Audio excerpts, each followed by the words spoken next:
지역 맞춤 부동산 세미나 우리 동네 맛동산 자세한 내용은 영상 하단의 링크 혹은 3프로 앱을 통해서 확인하세요.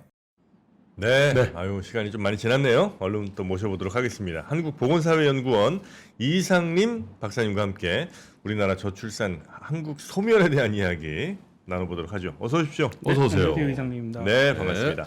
뭐 우리나라 저출산 문제 심각하다는 얘기는 뭐 벌써 한참 전부터 나온 얘기긴 한데 네. 지금은 그 정도가 뭐 아주 심각해서 정말 한국이 사라질 수도 있는 그런 상황까지 간 겁니까?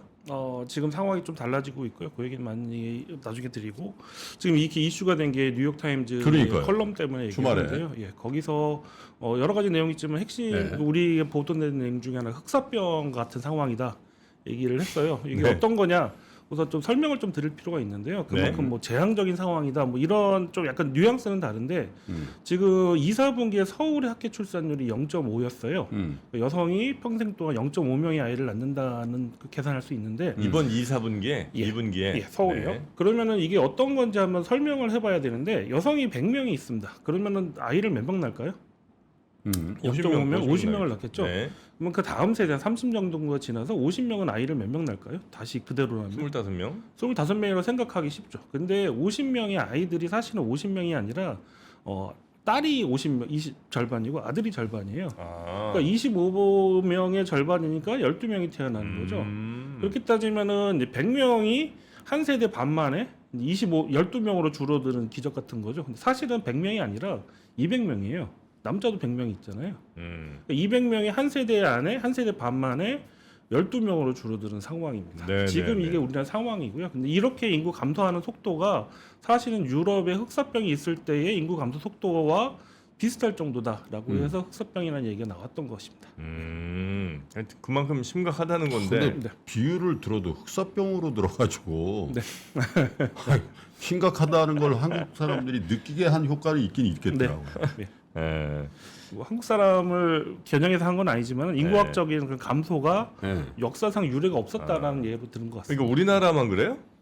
근데 이 정도 수준은 우리나라만 그렇죠. 예, 우리나라 1.0 이하는 몇몇 나라가 있는데요. 그건 여러 얘기를 해도 좀 듣지 못했던 나라들이고요. 예, 1.0 이하는 전 인구학 공부를 하면서 그 사례를 들어본 적이 없습니다. 1.0 이하도요? 1.0 이하도 거의 없죠. 지금 0.7 아니에요? 네, 그거 아주 심각한 거죠. 아 근데 그 말씀대로라면 네. 1.0씩 돼도 인구는 반씩 줄어도 돼요. 그 얘기를 이제 많이들 하시는데 네. 인구가 줄어드는 거가 어떻게 줄어드는지를 봐야 돼. 인구가 이제 어느 날 뭐 이렇게 타노스가 탁 해서 절반이 줄어든 것처럼 하면은 네. 네. 뭐 경쟁률도 줄어들고 경쟁도 줄어들고 뭐 집값도 떨어져 좋을 거다 생각을 하시는데 네. 인구가 감소한다는 거는 네. 왜 어떻게 감소하냐면은 노인 인구가 점점 많아지면서 사망하시는 분이 많아지는 거예요. 네, 네. 그 대신 밑을 받쳐주는 젊은 친구들이 태어나는 없다는 거니까 거고. 점점 줄어드는 거죠. 네. 그러니까 우리나라에서 인구 감소는 그냥 인구가 감소하는 게 아니라 고령화가 심화되는 속에서 나타나는 한 현상이에요. 네, 네. 그러니까 이 고령화 인구가 줄어들어도 괜찮다가 아니라 음. 인구 구조가 극단적으로 고령화되는 양상을 보여주는 거죠. 네. 그러니까 뭐 하여튼 근데 줄어들죠. 그 네. 이유를 뭘로 들어요? 아, 이유를? 주된 이유. 한국적인 네. 특징. 지금 원래는 이제 경제학적인 그림을 주로 그렸어요. 그러니까 비용이 늘어나면은 출산율이 떨어질 것이다. 그래서 비용이 줄어들면은 아이를 낳고 기르는 비용 총 비용이 줄어들면 출산이 올라갈 것이다라는 경제학적 그래프를 그리고 있었습니다. 그러면서 이제 많은 지원들을 준 거죠. 근데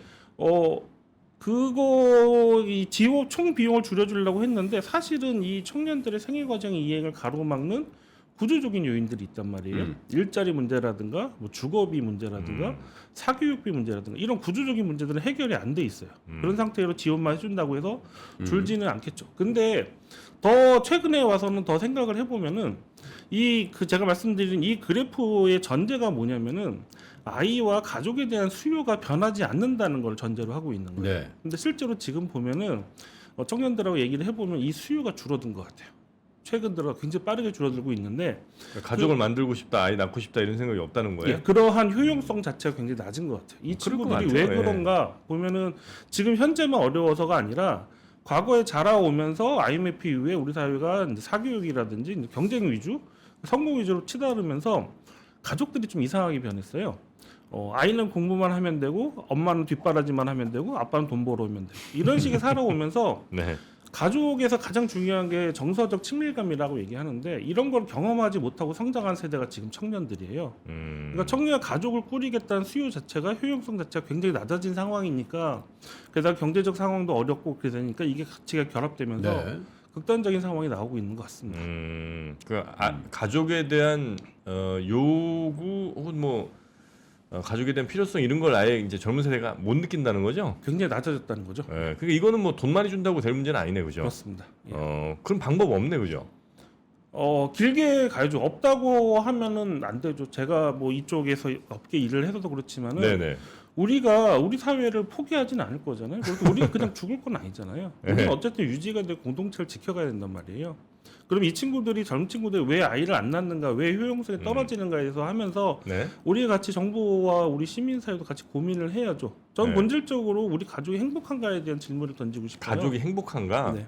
그리고 두 번째로는 지금 청년들 얘기를 하다 보면은 제가 진짜 피부로 느끼는 건데 부모님 사이가 좋은 그 친구들은 결혼이나 출산에 대한 거부감이 그렇게 크지 않아요. 아, 그러면서 이제 다시 우리가 돌아봐야 될 게 우리 가족은 행복한가? 우리 부부는 행복한가? 우리 부부 기성세대들은 그런 행복한 가족의 상을 이 친구가 보여준 적이 있는가? 그런 고민을 해야죠. 그리고 그런 사회를 가게끔 가야 되겠죠. 오래 걸릴 일입니다. 근데 그거는 일리가 있는 것 같아요. 그의 결혼에 대한 입장도 부모님이 행복하면 나 결혼해야지 이런 생각도 하는 거고 아이를 많이 낳았어 부모님 세대에서 너무 힘들었던 거야 본인은. 그래서 결혼할 때 나는 맥시멈 둘 하나만 낳아야지 이런 생각을 하기도 하고 그죠? 근데 다자녀인데 되게 행복했어. 아 그러면 애들이 많은 게 좋겠다 이렇게 생각하니까 당대가 행복해야 그 후세가 뭘 결정한다. 이 딱 맞는 것 같아요. 그걸 친구들 경험을 못한 세대가 지금 세대 청년들입니다. 게다가 아이를 낳아도 내가 중산층을 이제 그 집을 구하고 좋은 직장이 있어 중산층이 됐다고 해서 아이를 2명 3명 낳는 건 아니잖아요. 그 이유는 자기가 중산층이 됐다고 해서 다시 부모님이 살던 삶을 살아야 되거든요. 다시 사교육에 애를 갈아 넣어야 되고 나의 삶을 갈아 넣어야 되거든요. 이 선택을 굳이 왜 해야 되냐 생각을 하는 거예요. 특히 가족에 대한 효용성을 느껴보지 못한 세대니까 네. 그렇게 생각을 합니다. 아니 그러면 우리 박사님 생각하실 때는 어떻게 하면 출산율이 다시 늘어날 수 있습니까? 굉장히 긴 호흡이 필요하다고 생각하는데요. 우선 여러 가지 이제 중기적 장기 뭐 다 조치가 필요할 것 같아요. 당장 수년 내에 될 문제는 아니고. 그건 그렇죠. 그리고 네. 지금은 근데 좀 다른 게 지금 저출산 양상이 굉장히 안 좋은 게 사실은 지금 작년에 2021년, 21년 출산을 보면요. 혼인이 좀 증가하고 있었어요. 그리고 첫째와 비중은 굉장히 낮았는데 굉장히 높았어요. 둘째, 셋째가 적으니까. 근데 둘째, 셋째만 안 나와서가 아니라 자세히 보면은 재작년에 비해서 작년에 첫째 출산아가 한 8,000명 정도 많았거든요. 이 소리는 뭐냐면은 코로나 시국이든 어떻든 간에 출산과 결혼을 유보했던 친구들이 다시 재개를 하는 시점이었어요. 그래가지고 저는 올해 정도 작년에 0.78을 찍었으면은 그게 아마 저점이겠다 생각을 했어요. 예. 근데 지금은 그런 게 아직 이 재개가 남아 있는 상황이면서도 네. 하방 압력이 너무 세다 보니까 지금 굉장히 떨어지고 있는 거예요. 그래서 이거는 정말 큰일 났다 싶고요. 지금 이러한 재개 그러니까 출산 혼인 재개의 네. 요소까지 사라지면은 더 빨리 줄어들 수도 있을 것 같아요. 그리고 올해 학교 출산율은 한 0.71, 72 정도 나올 것 같은데 네네. 아마 0.7이 내년에는 0.7도 무너지지 않을까 싶습니다. 그러니까 이렇게 떨어지는데 네. 중장기적으로 뭘 어떻게 하면 되냐는 거예요. 중장기적으로 그래서 구조적인 문제들을 가야 되고요. 저는 그 중에서도 제일 필요하다고 생각되는 게 노동시장의 격차 문제가 중요한 것 같아요. 노동시장 격차. 지금 자꾸 우리가 정규직화만 얘기를 하는데 지금 그것보다는 현실적으로 정규직과 비정규직 간의 격차를 줄이는 게 좋은 해야 할 것 같아요. 실제로 저출산을 극복했다라고 하는 북유럽이라든 몇몇 나라들을 보면요, 뭐 네. 복지도 있고 양성평등도 있고 하는데 그거 말고 다른 식으로 보면 고졸하고 대졸자의 임금 격차가 크지 않아요. 임금 격차가 크지 않다, 직종 간의 임금 격차가 크지 않으면은 이 노동 시장의 유연성도 안정적인데 유연성이 높아지는 시장이 나와요.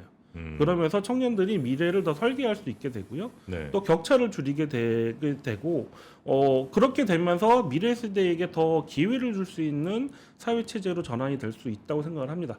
저는 결론적으로 저는 노동 시장을 강조를 했지만은 다음 세대에게 더 기회를 줄 수 있는 사회로 전환하는 것 네. 이것이 무엇보다 필요하다고 근데 이제 생각합니다. 진단은 가족이 행복한 걸 못 보고 자란 애들이 많으니까 더 결혼 안 한다는 말씀이셨잖아요. 진단은. 그러면 가족이 행복해지는 쪽으로 가야 그게 정확한 그렇죠. 대책 아니겠습니까?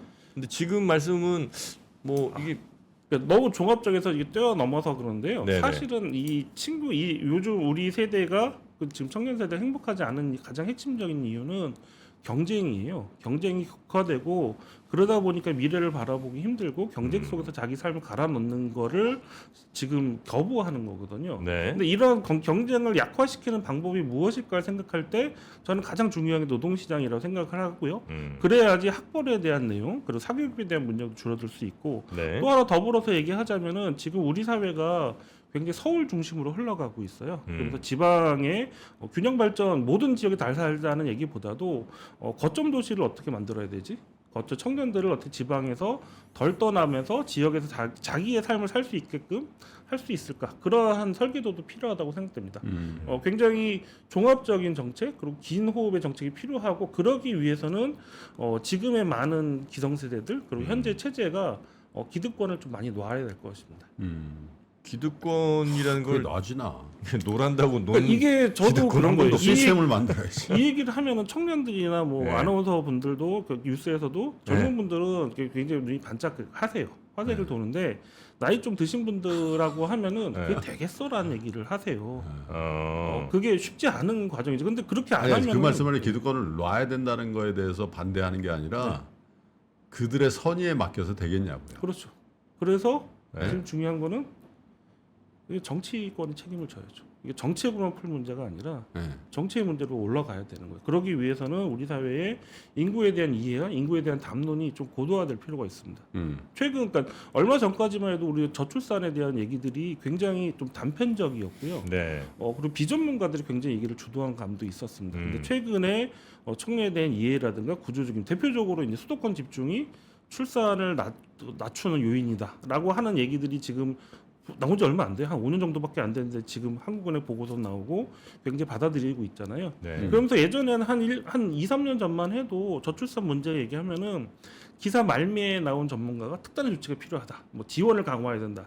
이런 분들이 많았는데 이런 분들은 지금 사라졌어요. 이 전부 구조적인 문제로 가야 되는구나라는 정도의 사회적 인식은 높아진 것 같습니다. 근데 이것이 실제로 어떤 액션으로 국가적 액션으로 가기 위해서는 어떤 트리거들을 사용해야 될까? 뭐 그 고민을 해야 되겠죠. 그 중에 가장 큰 책임은 저는 정치권이라고 생각을 합니다. 하긴 정치권 책임론 중에도 저런 것도 있지. 세대 간 또 갈등 유발하고. 성별 간의 갈등을 뭐 조장한다고까지는 할 수는 없으나 여하튼 정치 세력화하는 그런 것들. 뭐 이 얘기는 제가 공공기관에 있으니까 굉장히 조심스럽게 해야 되는 부분이긴 한데 뉴욕타임즈 기사가 다 그 얘기였어요. 우리나라 저출산의 원인을 하나는 경쟁을 했고요. 두 번째는 그 우리 사회 체제가 빨리 변하면서 전통과 세속주의가 같이 결합이 되면서 나오는 젠더 전통과 갈등. 뭐요? 세속주의, 그러니까 성공의 가족주의와 세속주의가 같이 공존하면서 나오는 그런 갈등, 그리고 그 갈등이 성별의 극단적인 대치 양상을 가고 있다라는 걸 그러니까. 컬럼에서 지적을 해주고 있습니다.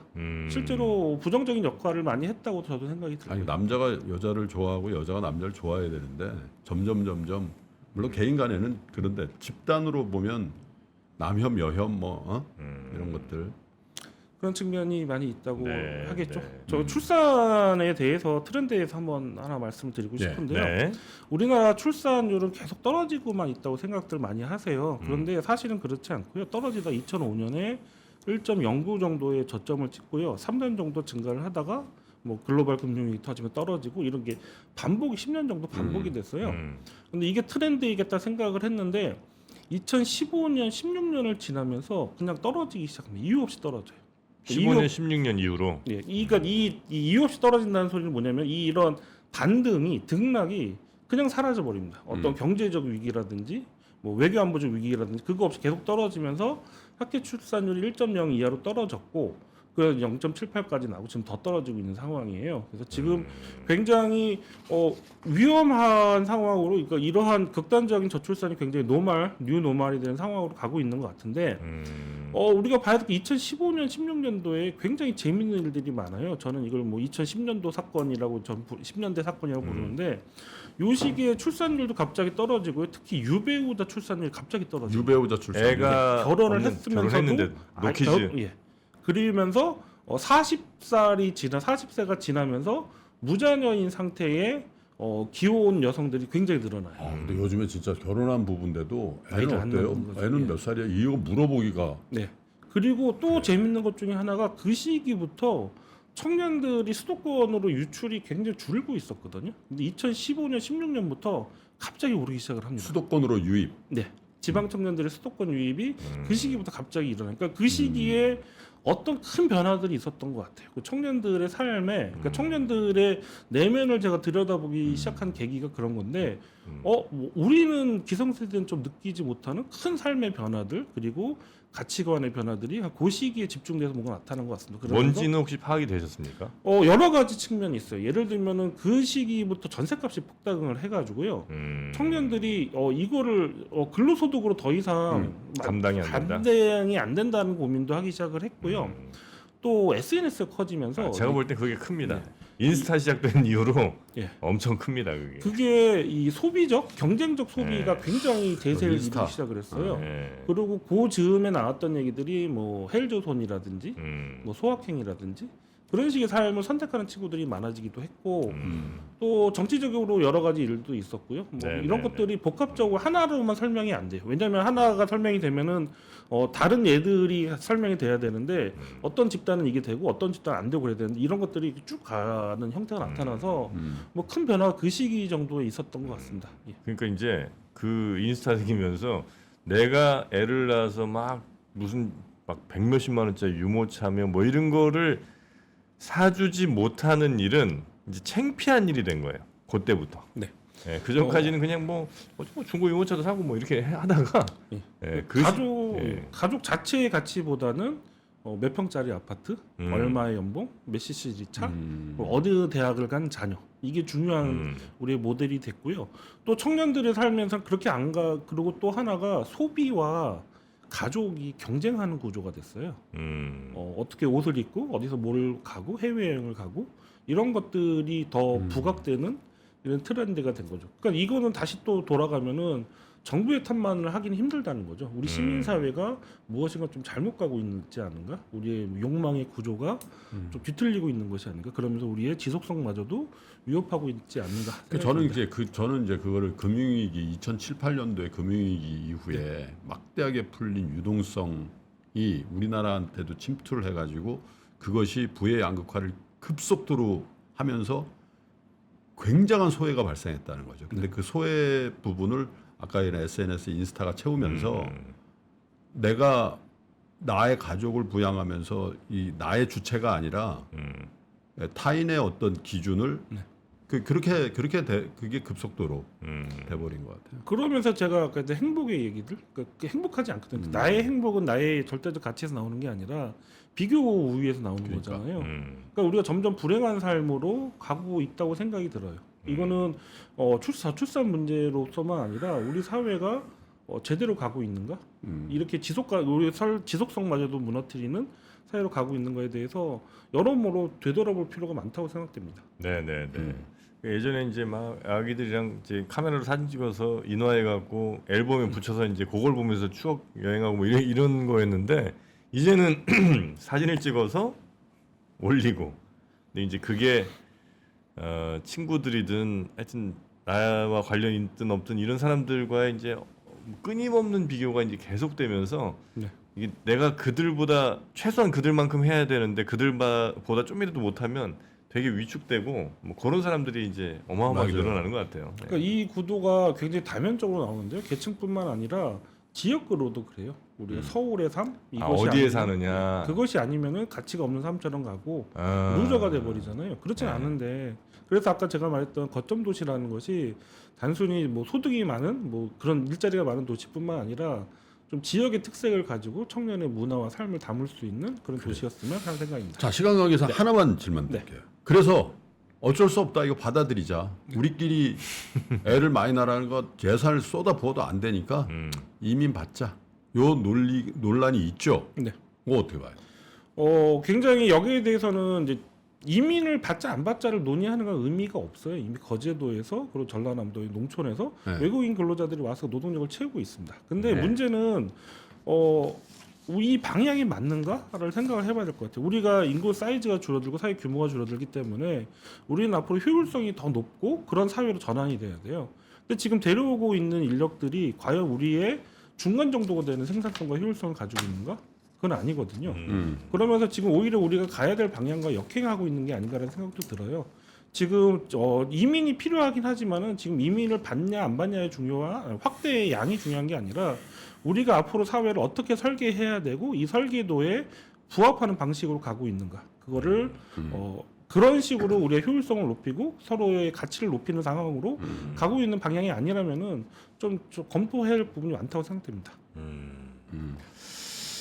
알겠습니다. 네, 이민 말고 방법이 과연 있나 하는 뭐 이런 현실적인 뭐 주장들도 좀 있는 것 같긴 한데요. 하여튼 그것도 뭐 고민할 부분이 많다는 그래요. 박사님 말씀. 이상림 박사님의 이 저출산 소멸한 한국이라는 주제 영상은 저희 3프로 TV에 3프로 TV 이상님 이렇게 치시면 네. 연작으로 나오니까 거의 뭐 몇십만 조회씩 나온 네. 영상들이거든요.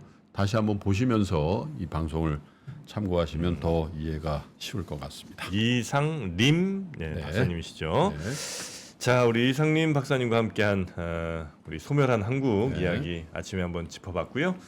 또 앞으로도 계속해서 우리나라 저출산 혹은 뭐 인구 소멸에 관한 좋은 대책들 많이 연구 부탁드리겠습니다. 네, 알겠습니다. 고맙습니다. 예, 감사합니다. 네. 외환위기 오는 거 아니에요? 금융위기 오는 거 아니에요? 이런 질문들을 좀 굉장히 많이 받았었습니다. 탐욕이 되게 강했을 때 위험자산으로서의 극단적인 쏠림이 나타나고 공포감이 극에 달했을 때 안전자산으로서의 극단적인 쏠림이 나타나거든요. 과거의 일이 미래에 똑같이 일어난다 이건 아니지만 그때 당시에 위기 상황에서는 어떤 공통점들이 있었는지를 보면서 우리가 대비를 하는 방법도 고민해 볼 수 있고요. 과거를 제대로 이해하는 순간 위기의 실체가 드러납니다. 오건영의 현실 경제 이야기를 서점에서 만나보세요.